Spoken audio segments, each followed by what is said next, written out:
Olá, vamos começar aqui a nossa aula a respeito de gasto energético total. Essa aqui é a nossa segunda aula. Hoje a gente vai falar um pouco do cálculo do gasto energético total versus o valor energético diário ingerido, né? O primeiro, né, o cálculo do gasto energético total é o GET, e o valor energético diário ingerido é o que a gente chama de VCT ou VET, né, que é o valor energético total. Vamos falar primeiro do gasto energético total. O gasto energético total ele é composto pela taxa metabólica basal e pelo efeito térmico dos alimentos, além do gasto com atividades físicas. A taxa metabólica basal ou de repouso, a taxa metabólica de repouso, corresponde ao gasto energético mínimo para manter os processos vitais básicos, respirar, frequência cardíaca, os processos cognitivos, cerebrais, entre outros, e corresponde a 60 a 75% do JET. Já o efeito térmico dos alimentos é a quantidade calórica responsável pela digestão, absorção, metabolismo e armazenamento dos nutrientes e corresponde a 10% do gasto energético total. E nós temos o gasto com atividades físicas, que corresponde à energia gasta aos exercícios físicos e atividades físicas. E qual é a diferença aqui, né? A atividade física são as nossas atividades diárias, como por exemplo ficarmos acordados sentados, estudando, fazer pequenas caminhadas até o ponto de ônibus para pegar o ônibus, fazer pequenos deslocamentos. Já o exercício físico é de fato o exercício feito para aumentar o nosso gasto energético, aquele exercício que a gente faz como corrida, caminhadas, musculação, entre outros, né? E essa aqui é a fórmula, tá, do gasto energético total. O gasto energético total, portanto, é a soma desses três itens, tá? E agora fazendo uma comparação, né, entre o gasto energético total, o GET, onde nós temos fórmulas para predizer o nosso gasto energético total. Tá? Eu vou apresentar as fórmulas aqui nessa aula. E nas DRIs, essas diretrizes que foram implementadas, que foram preconizadas pela Institute of Medicine dos Estados Unidos, nós utilizamos as DRIs no Brasil também. O JET recebe uma outra classificação, né? Uma outra, na verdade, uma outra sigla. Nas DRIs, o JET é chamado de NEE. Então, lá para frente, eu vou apresentar as fórmulas, né? E aí, só para vocês lembrarem que esse NEE corresponde ao gasto energético total em inglês, tá? E o VET. VET é o valor energético total, que também pode ser chamado de valor calórico total. Esse valor calórico ingerido por dia, ele é calculado por meio de inquéritos alimentares. Então, o inquérito é aquele procedimento utilizado muito pelo pessoal da enfermagem, pelos nutricionistas, onde o seu paciente vai te relatar tudo que ele ingeriu no dia, com as quantidades. E assim, baseado nesse inquérito, a gente faz um cálculo de toda a quantidade calórica que ele ingeriu por dia, né? A gente faz um cálculo também da quantidade de carboidratos, proteínas, lipídios, vitaminas e minerais.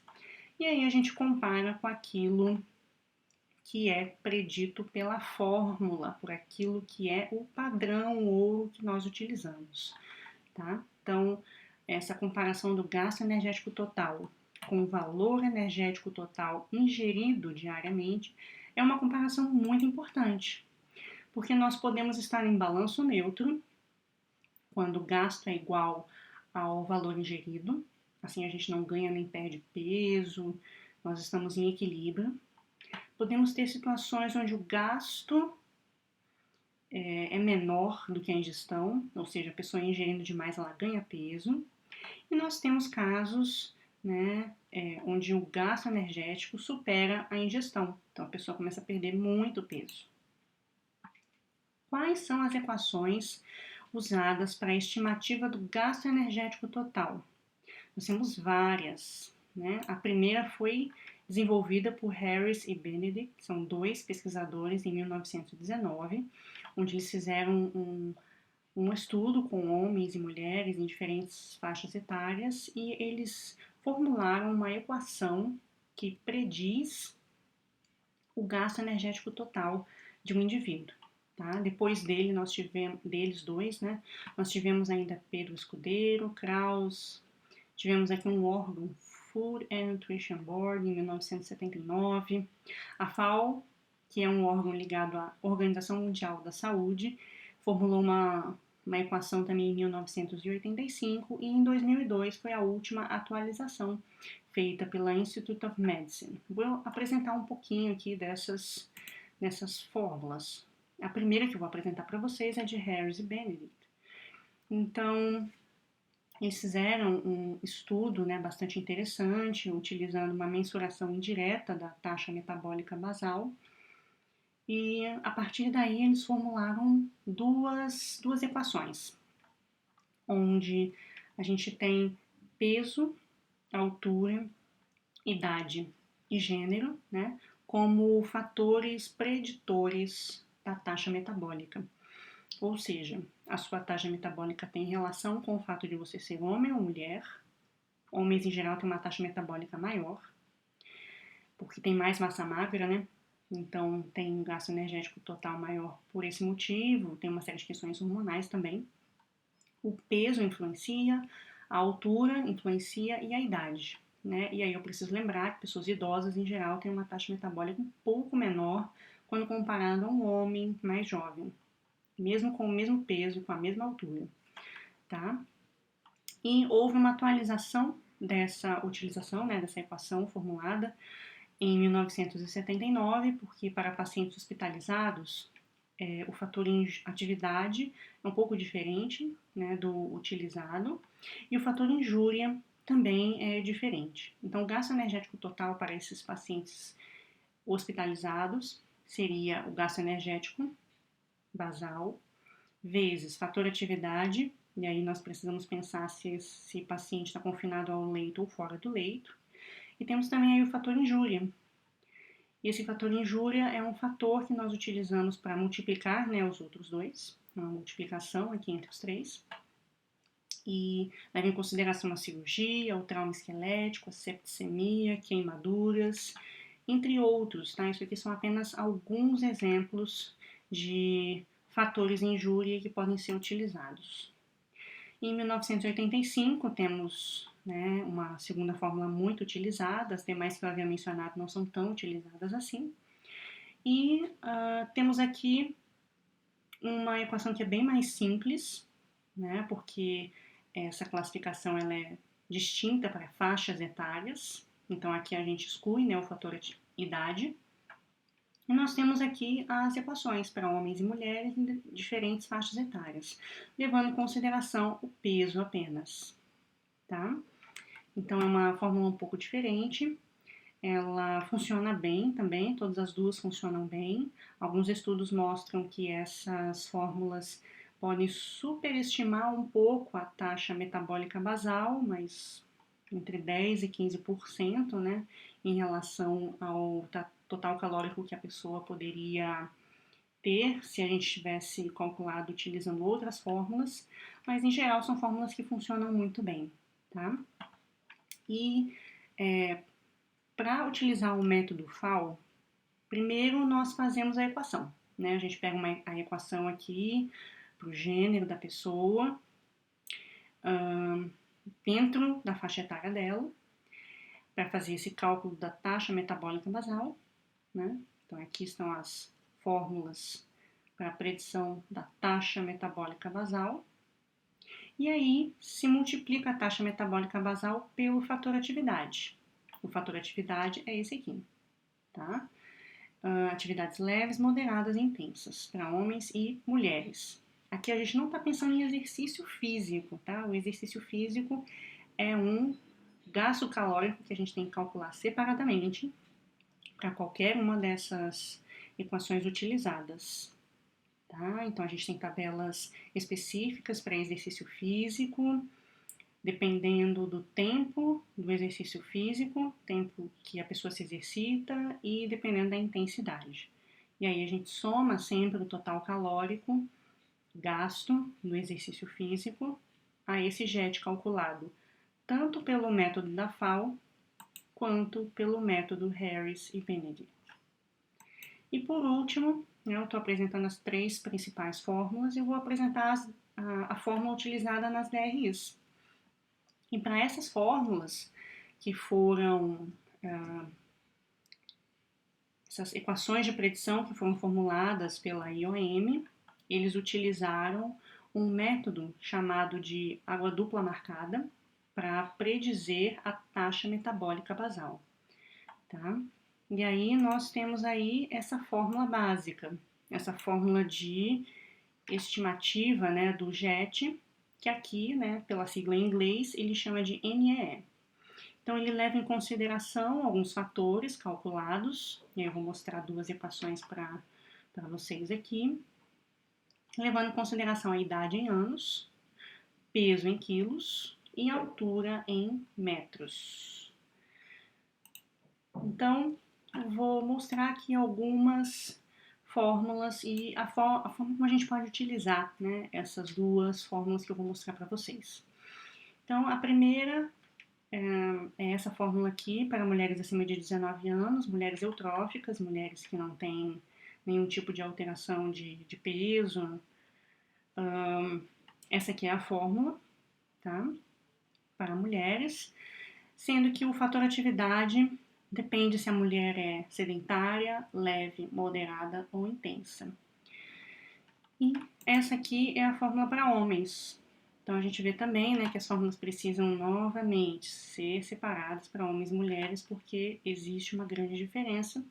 E os fatores aqui, atividade, também são um pouco diferentes. Então, eu vou mostrar aqui um exemplo, tá? Para ficar mais fácil. Então, o cálculo do JET, né, na realidade, eu acho que está errado, o gasto energético total de uma mulher de 20 anos, utilizando a fórmula basal, tá? Ela tem 20 anos, 55 quilos e 1,65 de altura. Se ela é sedentária, então o fator atividade dela é 1. Então, eu coloco todos os fatores que são importantes para o cálculo, né? 20 anos, peso em quilos, né? Nunca esquecer aqui a questão das unidades de medida, e altura em metros, 1,65. Então, primeiro a gente faz todas as multiplicações da fórmula, né? A gente faz aqui o 6,91 vezes 20, 9,36 vezes 55 e 726 vezes 1,65. Então, aí a gente começa as somatórias, né? Então, aqui, novamente, ó, 354, 138, e aqui a gente soma e já multiplica por 1. E aí, no final aqui, a gente faz essas somas e subtrações. No final, para essa menina de 20 anos sedentária, ela precisa de 1.928,5 quilocalorias por dia. Esse é o gasto energético total, né? Aqui está errado, só lembrando, tá? É o gasto energético, esse aqui é o valor de referência para essa menina de 20 anos. Para as DRIs, quais são as recomendações, né? Como que a gente vai pegar essas 1.928 calorias e distribuir entre os 3 macronutrientes? 45 a 65% daquele gasto energético que a gente acabou de calcular é na forma de carboidrato, 10 a 35% é na forma de proteína e 20 a 30% na forma de lipídios. Aí eu começo, né, a fazer essa tabelinha aqui para facilitar o cálculo, né, de quais são os valores de referência para essa moça de 20 anos. Então, a gente tem que lembrar, né, que proteínas, em termos proteicos, a gente precisa de 1 grama por quilograma de proteína. Então, se o peso dela é 55 quilos, ela precisa de 55 gramas de proteína por quilograma de peso por dia. Então, como é que a gente faz? 55 gramas por dia, essa aqui é a referência para a nossa paciente aqui, né, em questão. Quanto que isso representa em quilocalorias? 1 grama de proteína tem 4 quilocalorias. 55 vai ter 220, é só multiplicar por 4, tá? Então, essas 220 quilocalorias, fazendo uma regrinha de 3 aqui, tá? Através dessa fórmula, essa porcentagem de proteínas, ela é obtida por meio desse cálculo, né? Aí a gente faz 220 vezes 100 dividido por esse valor aqui, e a gente encontra que essa quantidade proteica está aí em torno de 11,41%. Então, baseado nisso, depois eu fiz a distribuição dos demais macronutrientes, e aí eu levei em consideração aquelas distribuições, né? Aqui coloquei 63,6% e aqui 25%. Maravilha! Como é que vai funcionar aqui essa tabelinha para os carboidratos, tá? Então, 63,6% corresponde a 1.226,21 quilocalorias, tá? Como é que eu fiz isso?